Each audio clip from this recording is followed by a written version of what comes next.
Bonjour, deuxième épisode des Mémoires jaunes et noires. Après vous avoir présenté Jacques Maraval, joueur des années 70-80 du Sporting Club albigeois, j'ai l'honneur de vous présenter une cheville ouvrière du club depuis 1973, Jean-Claude Moulinier. Allez, bonjour. On accueille aujourd'hui Jean-Claude Moulinier. Alors Jean-Claude Moulinier, ça n'a pas été un joueur du Sporting Club albigeois, mais ça a été un dirigeant et même, on verra par la suite, un président. Bonjour Jean-Claude. Bonjour. Alors Jean-Claude, tu m'as dit que tu étais arrivé à 73, ça va faire bientôt 50 ans. Qu'est-ce que tu peux nous dire sur cette arrivée à Albi au sein du Sporting Club albigeois? Je suis arrivé en septembre 1973 sous la houlette de Pierre Chamaillou, qui était à l'époque le président, et qui m'a dit « Viens, parce que tu critiques le Sporting », il m'a dit, mais comme ça tu auras l'occasion de le critiquer, puis d'apporter, de nous aider, voilà. Alors, ce jour-là, j'y ai mis le doigt, j'ai passé la main, le bras, et puis tout entier, complètement, voilà. Alors, t'as 50 ans après, on est toujours copains, amis avec Pierre Chamaillou. Voilà. D'ailleurs, ces amis, on y reviendra peut-être un peu par la suite, mais je crois savoir qu'il y a Pierre Chamaillou, il y a aussi Jean-Pierre Chartrou qui était à l'époque entraîneur. Jean-Pierre Chartrou était l'entraîneur, j'avais connu Jean-Pierre à Rascol.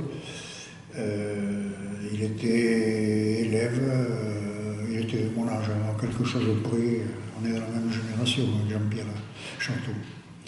Et il entraînait à l'époque. En 73, c'était l'entraîneur. C'était l'entraîneur, exactement.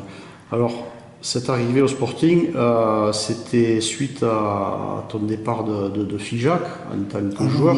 Non, c'était... Non, pas du tout. Moi, j'étais à Figeac. Quand j'ai quitté Rascol, je suis rentré à Figeac Aviation. C'était en 1957, au mois de septembre. Après, à la fin de l'année scolaire, 56-57, j'ai travaillé 3 mois. J'ai joué au rugby là-bas, un peu. Et puis, au mois de décembre, le lendemain de la Noël, j'ai reçu ma feuille de route pour partir à l'armée. Et je suis rentré à l'armée à compter du 1er janvier 1958. Ça m'a valu 28 mois et demi d'armée, l'Algérie, etc. Voilà. Alors donc tu étais... Je n'ai pratiquement pas joué au rugby. D'accord. Je jouais à Rascol en scolaire, et très peu, on faisait 2 matchs par an. C'était rien du tout. Oui. Et j'étais interne à Rascol. Et les internes à Rascol ne pouvaient pas jouer dans un club, que ce soit au rugby, au foot ou ailleurs. Pour la bonne raison, c'est qu'on ne sortait pas pour aller s'entraîner. C'est interne jusqu'au... C'était comme ça, on était interne. D'accord. Ouais. Alors, juste, tu arrives donc en 73... Ça ne s'appelait pas Rascol d'ailleurs à ce moment-là, ça s'appelait l'école supérieure des garçons d'Albi, le collège moderne et technique des garçons d'Albi. C'est devenu Rascol en 1956. D'accord. Alors, je disais 73, tu arrives à Albi. Qu'est-ce que tu as occupé comme fonction Secrétaire à l'école de rugby. D'accord. Sous la houlette de Pierre Astier. Pierre Astier, exactement. Voilà. Pierre Astier était le président de l'école de rugby et il m'a confié le secrétariat. Je ne l'ai fait qu'un an. Ça s'est terminé par un tournoi à Béziers, le tournoi Jean-Guy à Béziers. D'accord. On a amené l'école de rugby à Béziers. À l'époque, c'était un grand déplacement pour l'école de rugby, aller à Béziers en 1973. Oui, d'ailleurs, ça se jouait, puisqu'il n'y avait pas le stade Méditerranée, c'était à Sauclières. C'était à Sauclières, et il y avait plus que Sauclières, il y avait d'autres stades sur toute la ville, parce qu'il y avait du monde au Jean-Guy. Voilà, ça a été ma première sortie. D'accord. Alors, tu continues en tant que quoi, secrétaire général de l'école de rugby. Bon, et ensuite, la deuxième année, Pierre Chamaillou m'a prélevé de l'école de rugby et m'a demandé d'être secrétaire adjoint. En vérité, il y avait le secrétaire, c'était Jean Ferral, qui était une figure du Sporting, secrétaire depuis l'entre-deux-guerres, les années 20, quoi. Les années 1920. D'accord. Et j'ai beaucoup appris d'ailleurs du secrétariat auprès de Jean Ferral. Il était chevronné, j'aimais ça avec lui. Voilà. Alors, à l'époque, le siège, c'était au Café de la Poste, si je ne m'abuse. C'est ça, Café de la Poste. Voilà. Des grandes soirées mémorables, peut-être, là-bas, quelquefois, avec des réunions.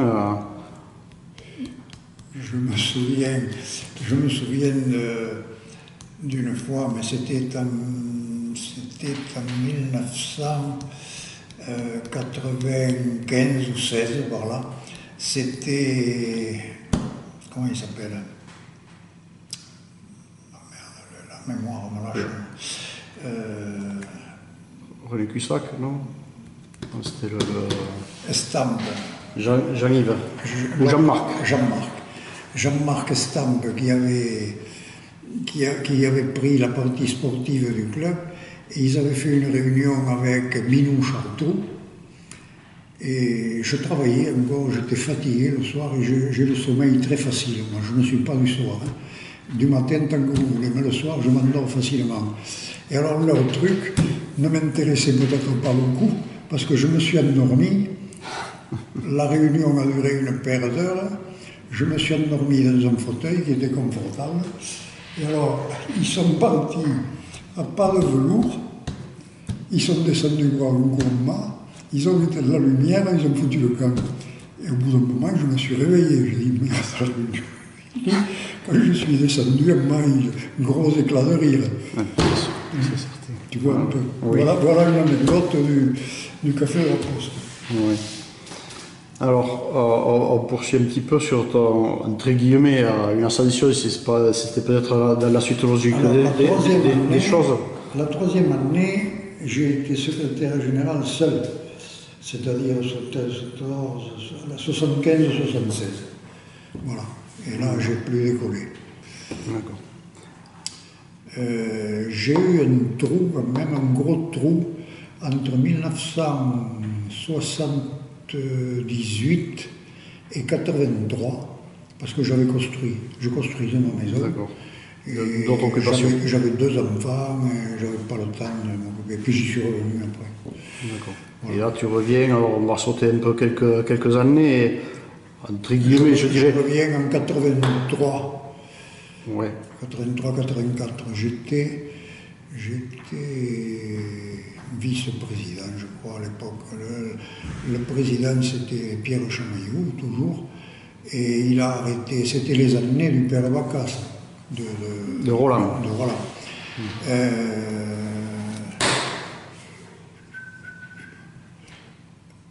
La deuxième année, c'était Fabre qui était le président, Claude Fabre. Et là, j'étais vice-président. D'accord. Alors, tu es devenu quand même président. En 1988. Les saisons 88-89 et 89-90 avec le duo Roland Bacca, Bernard Vaux, c'est ça. Entraîneur. Qu'est-ce que tu as vraiment des saisons j'ai regardé un petit peu, les saisons n'ont pas été très prolifiques. Non, ça ne marchait pas du tout. Ça ne marchait pas du tout. La première année, on avait été qualifiés quand même. On avait été qualifiés, on avait joué contre Voiron à Nîmes et on avait gagné. C'était en 16e de finale. Et en 8e, le 8e se jouait un match aller-retour contre le PUC. Et le PUC était venu gagner à Albi au match aller. 12-0, oui. Et au match retour, il nous avait plumé à Charletti. 25 quelque chose, oui, j'ai vu ça. Oui, j'ai vu un peu le résumé. Donc ça c'était la première saison, et 89-90, ça n'a pas été non plus une grande souvenir. En 89-90, on avait recruté un pilier qui s'appelait Roch, à Béziers, qui était un très bon pilier droit. Et malheureusement, on n'a pas pu l'utiliser. Il n'a pas pu donner une pleine mesure à ses capacités, parce qu'il a été blessé très tôt lors du premier match de championnat à Brive. Ah, oui. Il a eu la lèvre fendue ici, assez profond. Il saignait comme un veau. Et ensuite, il faisait un stage comment on appelle ça, de formation pour devenir assureur. Ah oui. Parce que c'était la compagnie La Foncière qui l'avait embauché, qui avait son cabinet avenue Conet-Tessier. Et il allait en stage toutes les semaines à Orléans. Ah oui, oula. Alors il partait avec le train le dimanche soir, le train de nuit, et il revenait le vendredi soir. Il ne s'entraînait pas avec nous. Enfin bon, c'était une saison de merde. Ensuite, on a eu Piasek, qui s'est blessé, qui a fait une hernie discale. Et on n'avait plus de piliers parce qu'on n'en avait pas 8 comme maintenant, on en avait 4. Voilà. On avait Piasek et Roch, on avait Gonzalez, et de l'autre côté c'était Escanès, et les frères, comment ils s'appelaient? Merde. Le père jouait au foot. Je ne me rappelle plus comment ils s'appelaient. Ils n'ont pas marqué. Ça ne revient pas. Non, c'est pas grave. Voilà. Ouais. Alors, dans ton parcours... Et alors à la fin, pour le centenaire, Delgado avait titré Moulinier s'est fait peur. Ah. Tu l'as vu là? Oui. Moulinier s'est fait peur. Oui. Je ne m'étais pas fait peur, pas du tout. Mais Chambéry m'avait joué un tour de cochon que je ne leur pardonnerai jamais. Il y avait le club de Villefranche de l'Auragais qui était premier de poule, et nous on jouait la descente avec Chambéry. Chambéry était dernier. Et nous étions avant-derniers. Il n'y en avait qu'un qui descendait. Et je crois, ou alors il y en avait 2 et c'était hier qui était après. Bon, peu importe. La lutte, elle était avec Chambéry. Et le dernier match, Chambéry allait jouer à Villefranche de l'Auragais. Autrement dit, ils étaient derniers, allaient jouer contre Villefranche qui était premier. Oui. C'était couru d'avance. C'était couru d'avance. Donc, si Chambéry perdait à Villefranche, nous on se sauvait. Quoi qu'on fasse à Bourg-en-Bresse, puisque nous on allait à Bourg-en-Bresse. Et le jeudi avant le match, on a appris que Chambéry avait proposé une enveloppe colossale de 30 millions anciens, des vieux francs, ce qui faisait 300 000 francs quand même, à Villefranche. Pour aller gagner là-bas. C'était un coup VAOM. Alors moi j'ai dit, écoutez, je veux bien descendre sportivement, si on ne mérite pas de se maintenir, je veux bien descendre, mais pas sur un coup de dé comme ça. Et j'arrête à la fin de la saison, je continuerai, mais pas comme président. Voilà, la vérité telle quelle. Je n'ai pas eu peur, je ne me suis pas fait peur, mais des coups comme ça, des coups pendables, et j'ai la coupure là, de presse, si tu la veux. Oui, on peut spécifier que tu es aussi, alors je dirais pas la mémoire vivante, mais tu as quand même pas mal d'archives dont tu as...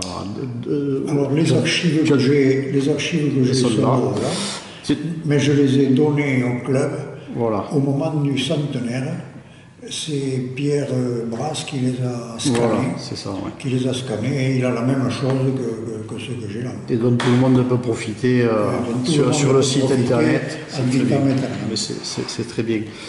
Alors, il était, je disais qu'il était, il y a des moments dans une carrière où peut-être pas l'événement le plus important pour toi, mais en 1996, il y a eu l'organisation du congrès FFR.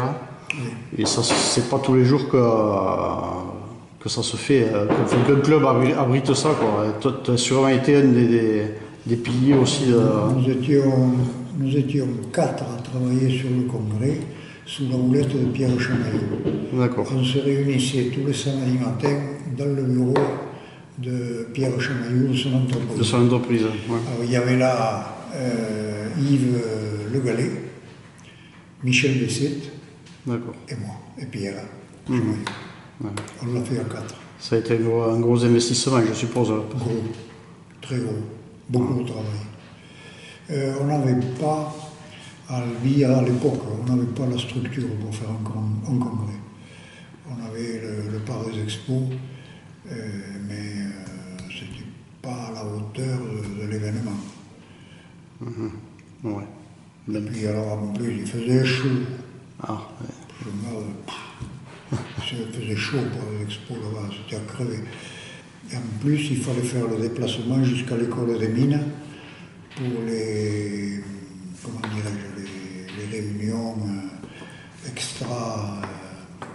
Oui, pour administrative. Les commissions. Les différentes commissions. D'accord. Voilà. Ouais.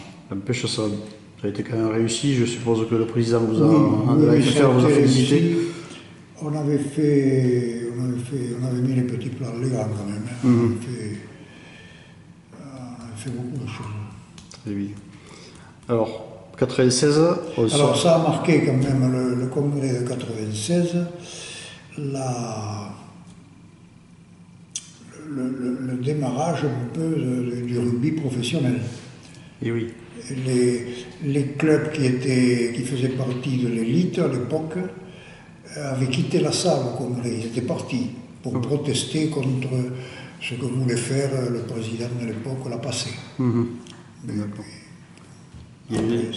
C'est au congrès d'après, après Albi, ça a été Poitiers, et après Poitiers, ça a été Rodez, et après Rodez, Chambéry. D'accord. Voilà. Et c'est surtout au congrès de Chambéry que le professionnalisme a démarré.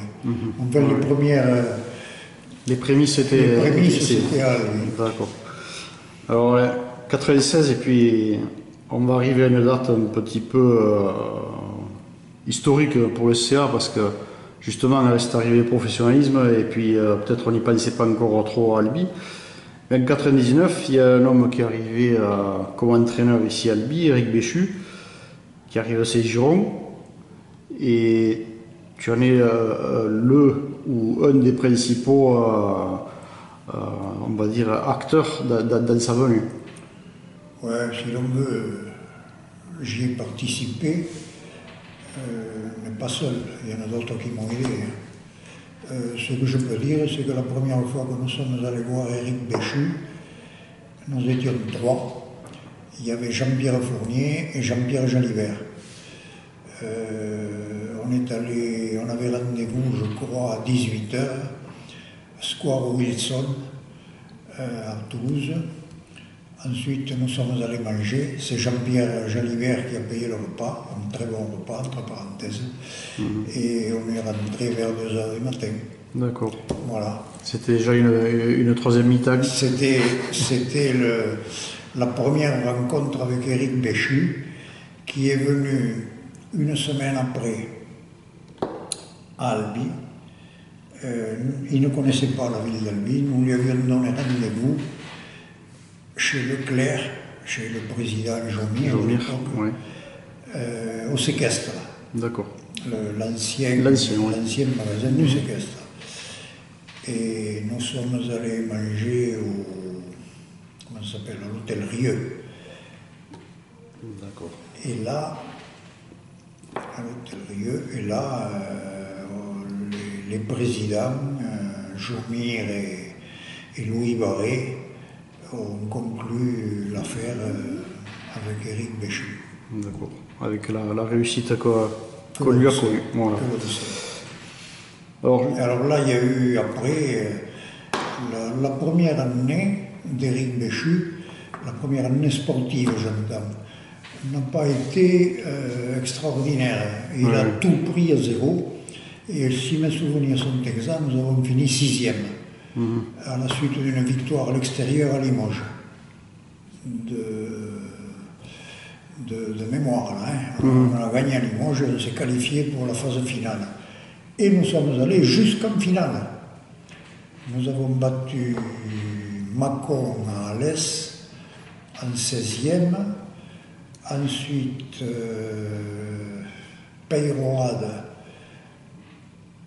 à Lombès Samatan en 8e, Oyonnax Sankar à Courlon d'Auvergne, Bourg-en-Bresse à Nîmes en demi, et nous n'avons été battus qu'en finale à Marmande, par Oloron. Oui. C'est Oloron qui était dans notre poule d'ailleurs. Ouais. Alors, Et j'en garde un souvenir aigre-doux de cette finale parce qu'on n'était pas placé dans des conditions idéales. Le terrain de Marmande ne correspondait pas à l'événement. Les spectateurs étaient sur le terrain, les spectateurs de Oloron qui étaient beaucoup plus nombreux que nous d'ailleurs. Albi n'avait pas suivi comme Oloron. Voilà, bon.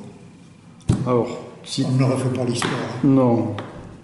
On va parler un petit peu de quelqu'un qui était sur Vinchère, qui a porté les couleurs du Sporting, donc ton fils, François. Oui. Toi, tu n'as pas joué pour le Sporting, mais lui, il y a joué, il a même été capitaine. Il a fait son dernier match le jour de la finale à Marmande contre Oloron. Voilà. C'était son dernier match. Donc, il a fait une carrière de rugby tout à fait ordinaire. C'est pas... non, mais voilà, en fait, c'était juste pour tracer. Toi, tu marques l'histoire en tant que dirigeant au CA et lui, il a participé un petit peu je dirais juste sportivement. Je dirais juste une chose, c'est que c'est très difficile d'être dirigeant et d'avoir son fils qui joue. Je m'étais interdit d'intervenir pour quoi que ce soit concernant mon fils. Les entraîneurs faisaient ce qu'ils voulaient. C'est tout à ton honneur parce que aujourd'hui, c'est peut-être pas tout à fait le même schéma qu'on voit sur les bords de terrain. On en a vu d'autres, et notamment voilà. même à haut niveau. D'ailleurs, j'ajouterais un truc, c'est que mon fils ne m'aurait pas toléré. Avec moi, hein, je veux dire. Il m'aurait cadré, parce qu'il a sa personnalité. Il m'aurait cadré comme il faut. Donc, je ne me mêlais pas des affaires du club. À ce moment-là, j'étais secrétaire ou vice-président, je ne me rappelle pas. Alors, le secrétariat m'a beaucoup pris, beaucoup. Jean-Claude, pour finir, c'est quasi 50 ans de bénévolat, on peut dire, de bénévolat au sein du Sporting Club. Oui, j'y tiens. Hein. Parce que si j'avais été payé, je ne serais pas très riche, mais je pourrais avoir une résidence secondaire au bord de la mer, un petit bungalow tranquille. Qu'est-ce que tu sortirais de ces 50 ans? Fait une image, une anecdote. Un livre. Un livre. Un livre. Oui. Un livre d'anecdotes. C'est fabuleux. Je ne peux pas. Il n'y a pas quelque chose qui est. Les anecdotes marquantes, elles sortent pas quand on en parle. D'accord. Là, pour les raconter, il faudrait faire un livre. J'ai des trucs extraordinaires à raconter. Bon, alors ça fera peut-être l'objet d'une prochaine fois, Jean-Claude. Ouais. Merci.